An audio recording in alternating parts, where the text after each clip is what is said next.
Welcome to the Jason Gibson podcast, where we deal with me, you, and everything that comes with it. Make sure you guys like, comment, share, and subscribe.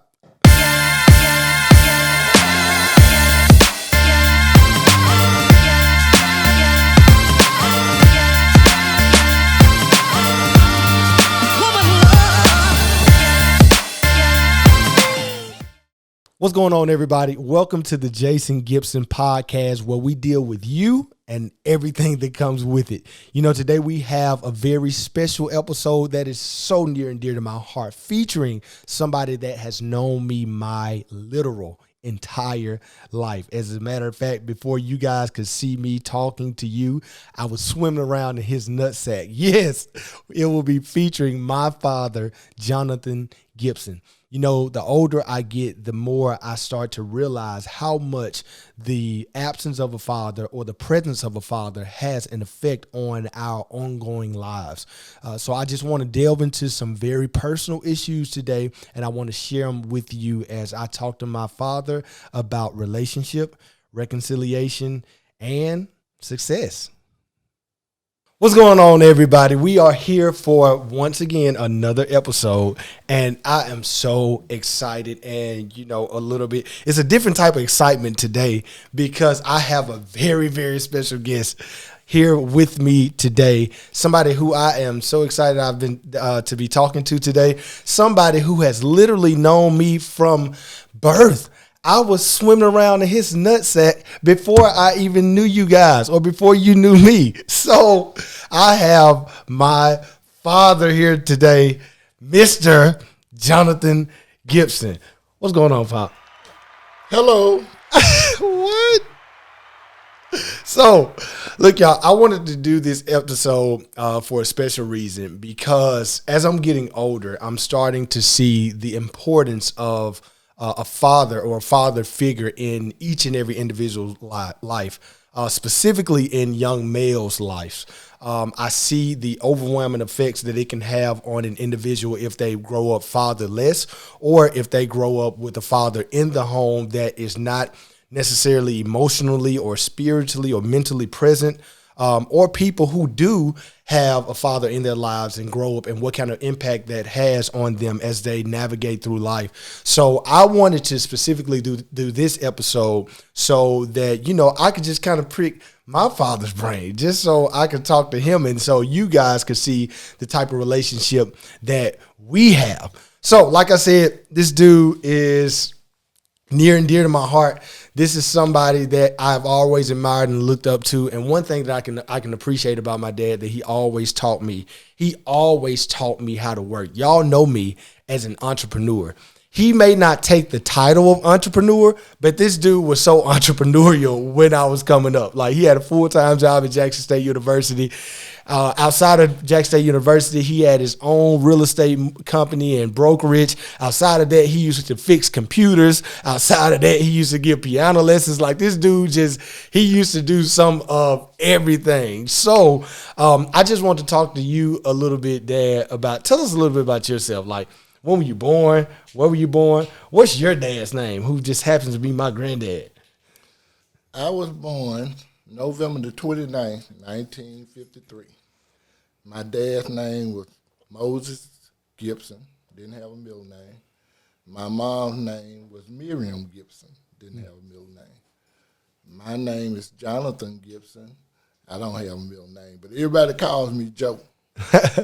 So look, you said you were born in 1953. There was another special event that happened in 1953 that I want to know if you remember it. What happened in 1953 along with your birth? What happened in 1953? What is a commonality that we both share in terms of an organization? Oh, I'm an Alpha.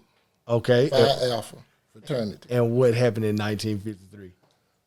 You got me there because this when Jackson State chapter was founded. You get in the cut. Jackson State? Get in the cut. Somebody give me some wood. Somebody bring me some wood. Put him in the cut because he don't know his information. Give me your letters. Come on. Okay.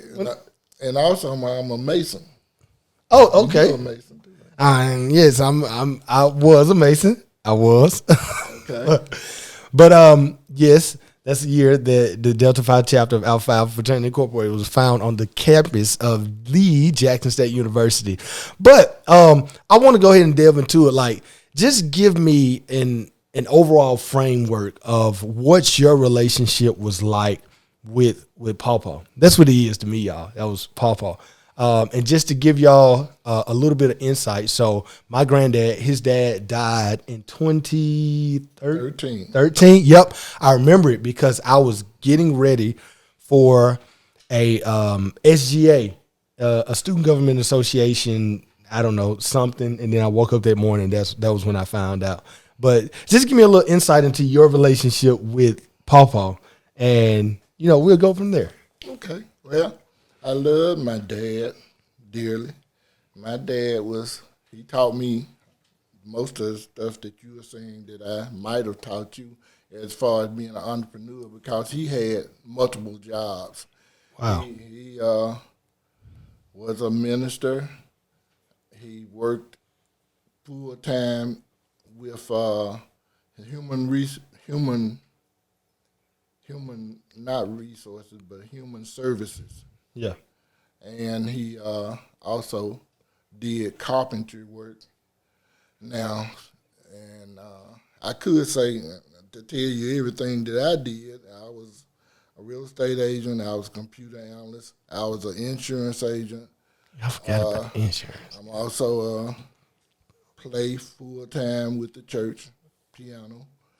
And I think there's one more job I had. You said it. I can't remember it. But anyway, I had too many jobs, and that kind of kept me away from my family a little bit. We're getting somewhere. Yeah. So my relationship with all my children wasn't maybe what it should have been because of all those jobs, but I always had on my mind that my responsibility was to take care of the family. Yes, and that's one thing that I can absolutely say, just to piggyback off something I said earlier, how one thing my dad always taught me without directly telling me was how to work and take care of your family. Like, this dude was a workaholic, and because of it, we always had everything that we needed for the most part. And that's one thing that I always have never hesitated to appreciate him about. But like he just said, there were that sometimes kept him away from, his family, or that kept him away from, being as emotionally or sometimes physically present as he could have been. So how important do you think that is? Like, do you think that fathers can do both? Can they be the best level of a provider they can be for their family while also being there from a spiritual and emotional and mental level for their kids, so that, they can hopefully, stop their kids from, just kind of inheriting or, being subjugated to some level of mental restraint or some level of trauma that they can avoid if they just had the presence of that father? Like, what do you think that fathers can do both? And what are some ways do you think that they can get that healthy balance? Well, I think they can do both, but if they did both, it's always going to be a shortage on one or the other side. Yeah. And I think I had shortage on the family side, but on the taking care of my family, I don't think there was a shortage. Right. But like you said, there are some fathers that completely take one side or the other. Yeah, and it's very hard to balance the two. Very hard. Yeah, and in some regards, like, I don't want to provoke any specific audience, but I don't think sometimes men like yourself or like Maurice. Maurice is my older brother, who is also his son, came out of his nutsack as well. But that's one thing I don't think men like you guys get enough credit for. One thing, like I said, one thing we never had to worry about was whether or not the lights were going to be on. Well, I remember the water not being on a few times. Yeah. I mean, but that's cool though. I don't remember it. I remember it because we had to go to Grand House to take a shower. But I mean, for the most part, like I said, man, I always had everything I needed. But just to jump on a slightly lighter note, one thing that my siblings never let me forget was I wasn't supposed to be here. I'm the youngest, and they always tell me, or Mama has told me before, they thought they was done after Wanaka and Maurice, or y'all thought y'all was done after Wanaka and Maurice, and y'all were looking to have no more kids, but boom, there I go, baby, in the flesh. So why was it that you guys didn't want to have any more kids after Wanaka and Maurice? And that wasn't never. I didn't never think of it that way, because if you think about it, you might not known this, but there was supposed to have been 5 of y'all. Yeah, I know. And I was still supposed to be the youngest. There was supposed to be one between. Because your mom had one tubal birth, and she had one, what you call the other one? Miscarriage? Yeah, one miscarriage and one tubal pregnancy. What if it was 5 of us? We would have had a starting 5. Do you know if there was boy or girl? I don't know. Oh, that would have been. That would have been too much, and I still would have been the youngest. I would have. That's why I worked so hard, because I didn't never believe in. You never believe in what? Not having. Oh, not having. Okay. All right. Hey, man. But look, so I want to kind of transition to another point, just to kind of continue to convey the essence of our relationship. There were some core values and morals that you guys instilled in us that were just pretty much understood. Y'all might not have directly told us don't do this or don't do this, but based off the model that you guys showed and the spaces that y'all so consistently had us in, like church, we just knew that certain things were a no-no. And one of those things was cursing. It was cursing. That was one of those things that we just knew in our house it was not tolerated. But you know which child didn't care about it being tolerated or not? Boom, me. Right here. I didn't care. I didn't care about it being tolerated or not, because I didn't see anything wrong with it at 10, and I don't see anything wrong. Well, let me not say that without more context or explanation. But you heard me curse one time, and I really don't know how I feel about your response to hearing me curse. I think at that time you were about 5 or 6 years old. I wasn't 5. I was like 8 or 9. Well, it could have been 8 or 9. I was somewhere up there. Yeah. Well, could you repeat what you heard me say? You said. Who was I talking to? Some other little boy, I guess. I was talking to Chris, who is now anew in the. And you said, "I'm gonna whoop your ass." I know what I said. But tell me this, was nothing about you proud of that moment that your son was probably gonna whoop somebody else's? Nope. I was in the house and I heard it real loud, so I knocked on the window. I remember. I said, "Come here, Jason." And let me tell you didn't waste no time. You didn't even give me time to prep. I just walked in there and you already had a belt in your hand. What about reconciliation? What did I deserve that for saying one cursing word? And then I later found out I didn't know that word is in the Bible. Papa said it in church. I never heard you say it again, did I? Until I got older. You heard it again now. But y'all did a phenomenal job. A little curse here and there. Never hurt nobody. Well, tell you another story about that, though, is that your mom, every time if we watched a movie and they started cursing in that movie, she turned it off. Mm-hmm. She did that to us. I can remember vividly and this is when Kevin Hart was first getting on the scene. I had to be in middle high school, and then we had some friends. Me and Maurice had some friends. It was just a cousin Terrence, Quentin, CJ Deard, and we were watching the Kevin Hart special, and he was cursing like a sailor. And she walked in there and turned it off on all us. And we were like, "Lady, what are you doing?"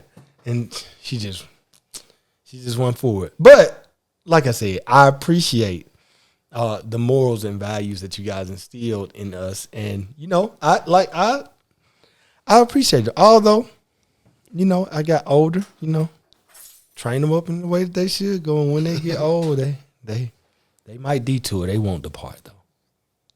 No. Okay. Was that the only? Nah, that definitely wasn't the only time you whooped me. No. I think who got the most whooping between the three of us? You. Yep. Mm-hmm. And that's sad. Reese was always quiet and slick. And I was the youngest. Why would y'all? You would think because y'all was older, y'all didn't even have the strength to continue to wail. But y'all got stronger. And Waniki, she would always. She was the girl. We even whoop her because she would always. I hope they got you mouthing it. I'm going to tag her. For those of you who didn't hear that, he said they didn't whoop my sister, who I'm going to tag in this video, because she used to piss on herself. She pissed on herself. That's what they said. I can't wait to show this. I can't wait. He said it though. I did want to kid, and that is so good to hear about you. But anyway, so another thing. So I want to shift. One more time. So I remember. And I don't think you ever know this. Did you ever know that I started going to therapy? No. Okay. So yeah, I started going to therapy. Not shortly, but it was in like 2015. That was like 2 years after Papa had died. Yeah. I started going to therapy because I didn't share with nobody. I might have told Mama. But I started going because I started to like experience like stints of depression where like I just couldn't shake sadness and just feeling perplexed and some levels of grief. So I went to therapy, and I just started asking my therapist for answers, and I was just like, I don't know why I'm feeling like this. I don't know why it's hard for me to settle on things, because at that time I was just doing a lot of stuff. I was accomplishing a lot, but I had my hands in a lot too. I was always starting stuff without finishing it and all of that. So, I was talking to my therapist one day, and basically when I was explaining to him what I was experiencing, I didn't even make this connection to my family. Like, I didn't even make the connection of my problem or my quote unquote dysfunction to my family. I didn't make the correlation. And the first thing he asked me, he was like, "Hey, tell me about your relationship with your father." And I was like, okay, I don't know what they got to do with this. But I was like, my dad, he's been in my life, my whole life. I grew up in a 2-parent home. My dad was always, like a workaholic. He always provided for us, all my sports aspirations and ambitions that I had. He always used to support them and always used to take the initiative to be at my games and things of that nature. And she asked me something. He asked me something. I'm sorry. He asked me a question. Asked me 2 questions. He said, "Have you ever," and mind you, this is 24. This was a year out. So this was my senior year. No, this was a year I left Jackson State. So 2015. She asked me, she said, have you ever heard your dad tell you that he loved you? And I was like, I don't think so. I don't know. But then she asked me another question. She said, have you ever heard your dad tell you that he was proud of you? And I was like, man, I don't think I've ever heard it come out of his mouth. But, I'm pretty sure I know he is, or I know he does. And when he said that, he said, maybe the reason why you have your hands in so many things, why you're trying to be a jack of all trades, why you're trying to pursue so many things at one time without completing anything, is because you're looking for one validation, but you never got that validation. And because you didn't get it, you're looking to so many other people and entities and so many other people groups to get that one validation that you never got. And because you never got it, you're searching for it, and you will never find it over here because you need it from this one particular very specific source. He was like, so you need to hear that from there, and then you'll find some kind of solitude in other spaces in your life. And that caught me by surprise. Like, it caught me by surprise. So I just kind of want to ask you, like, where do you think now, since, I have heard that we become a whole lot more, a whole lot better at expressing our true sentiments. But at that time, or when I was growing up, why do you think it was that it was maybe difficult for you to express that verbally? That's a good question. I really want to say something about that question because my wife, Martha, she tells me all the time that I don't express myself like she would like me to express myself. She tells me that I'm quiet. I do all that I can for other people and for my family, but I don't come out verbalize it. And that's something that I think most men don't do. Because I don't remember my daddy telling me he loved me. But I knew he loved me, and I knew I loved him. But we don't express it like we should. And I think that's very important that we should do that.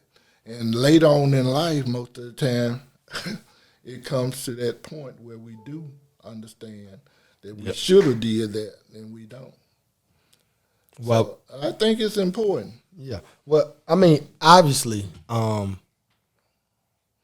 love is a action word as well as it being verbalized. And from the action aspect of it, I don't think there are any doubts from any one of your three children that you expressed, you showed it by way of your actions that you loved us, but we never heard it. But I didn't understand the importance of verbal affirmation until I was in that session.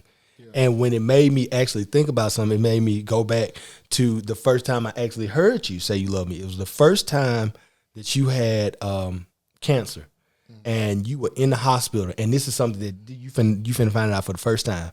And it was kind of cohabitated with something that mom told me later on. But the first time you had cancer, you was in the hospital, and I think you had just taken your first spell of chemo.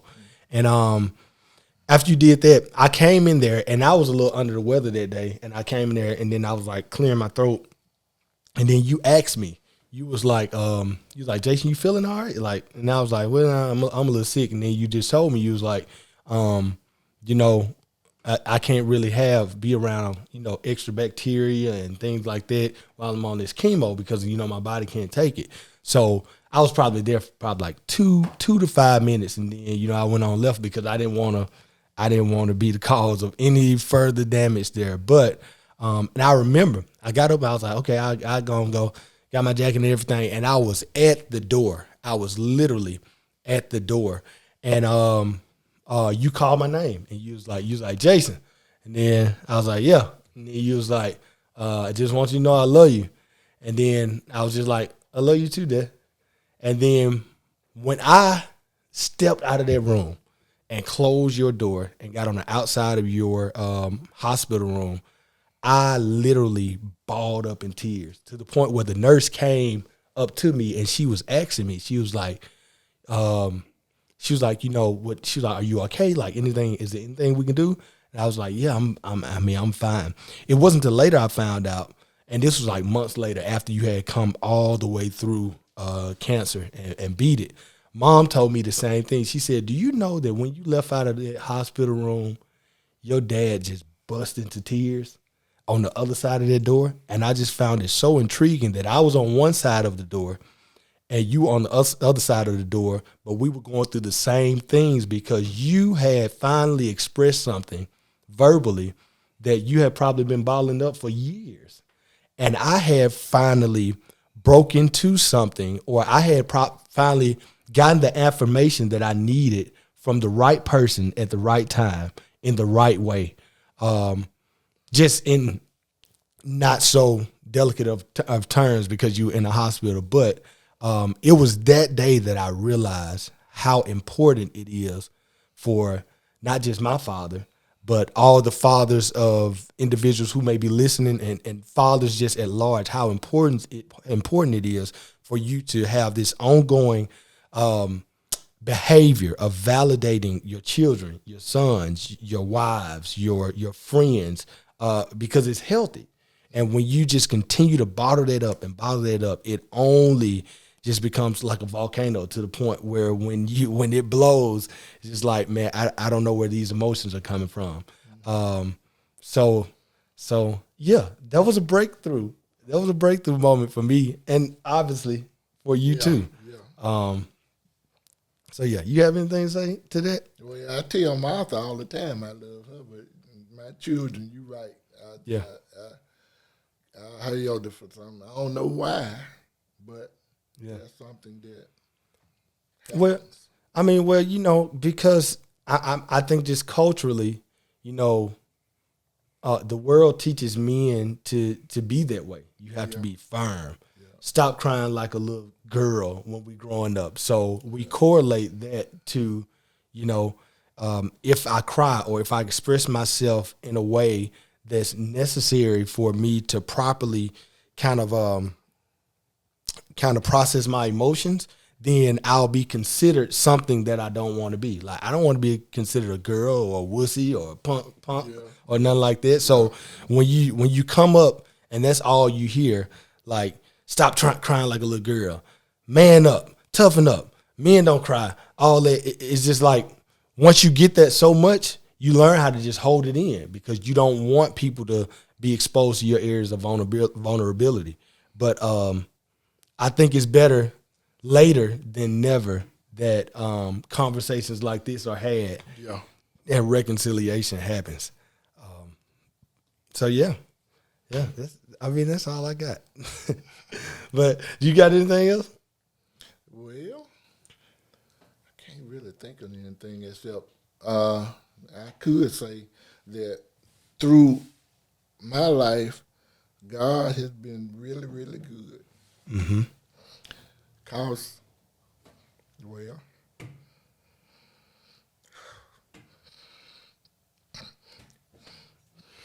go ahead.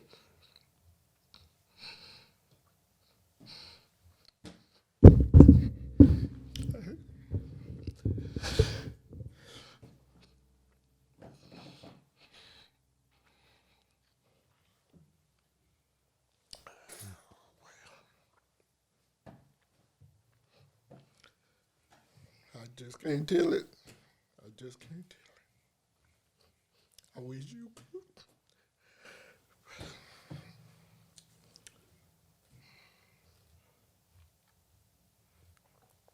But I wouldn't change a thing. Absolutely not.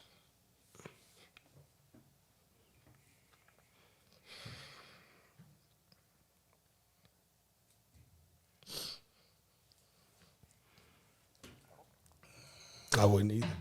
Now that I'm 29 and I look back at 5, and then 12, and 15, and 21, I wouldn't change anything because I'm so content with where I am right now. And it's all because God is very intentional. He is very intentional about every space of your life. And even though we don't understand, the scripture says that he perfects that which concerns us.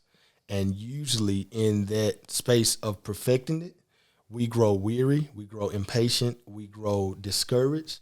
And usually that discouragement gets the best of us. And it just says, for I reckon that the sufferings of this present time are not to be compared to the glory that's going to be revealed. That's one of my favorite scriptures. For I reckon that this present suffering is not worthy to be compared to the glory that's going to be revealed. And what's happening right now is glory. Well, let me tell you what I was trying to say. I'm gonna see if I can say it without crying. But when I was senior in high school, they found a tumor on my windpipe. They cut me down the middle. They took the tumor out.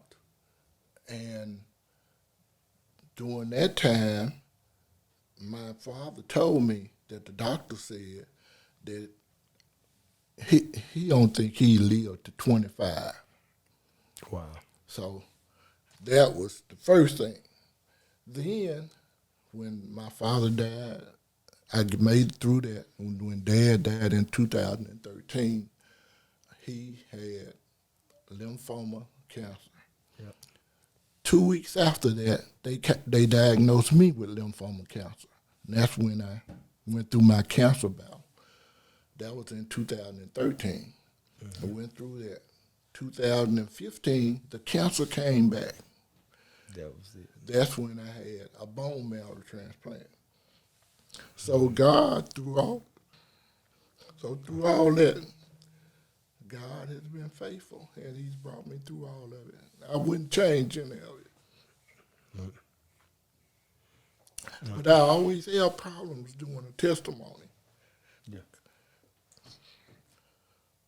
But with that, I'm done. I finally got through a testimony. Yeah. Thank you guys so much for tuning in. As you guys saw, this was not an easy conversation to have.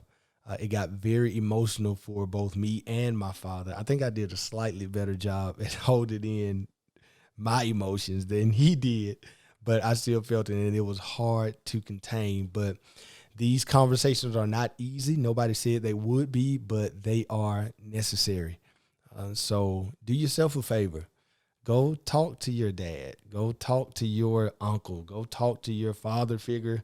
Go reconcile with, even if it's a mother, a daughter, a child, a cousin. I mean, whatever. Reconciliation is necessary for our progress. So with that being said, thank you guys so much for tuning in. I'll see you next time.